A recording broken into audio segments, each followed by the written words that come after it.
ito ay rated SPG. Striktong patnubay at gabay ng magulang ang kailangan. Maaaring may masiselang tema, lengguwahe, karahasan, sexual, horror o droga na hindi angkop sa mga... Nalaman nga ni Hazel na nakatira nga itong si Manuel at si Jessica sa bahay ni na Felma. Kaya naman nga't walang pag-aatubili ay sinugod nga ni Hazel itong bahay ni na Felma upang ngang bawiin ng kanyang mag-ama. Nagsama pa nga siya ng tao upang ang videohan nga siya at palabasin nga sa social media na kabit nga itong si Felma.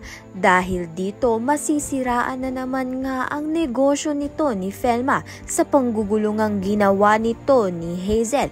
Sa kabilang banda naman nga nakapag-decide na nga itong si Felma na hindi nga palayasin itong si Jessica at si Manuel sa bahay nga nila at sama-sama nga silang maninirahan sa isang bahay. Samantalang hindi naman nga sang-ayon itong si Andrea at nawawalan nga siya ng respeto para sa kanyang magulang dahil nga sa galit niya dito sa kanyang ama na si Manuel. Nagawa nga niyang sagot-sagutin itong ina niyang si Felma dahil dito nasampulan nga siya nito ni Felma at si Andrea tuloy ang pinalayas. Kaya naman nga't yan at iba pa ang dapat nating pakaabangan. Maraming salamat sa iyong panunood.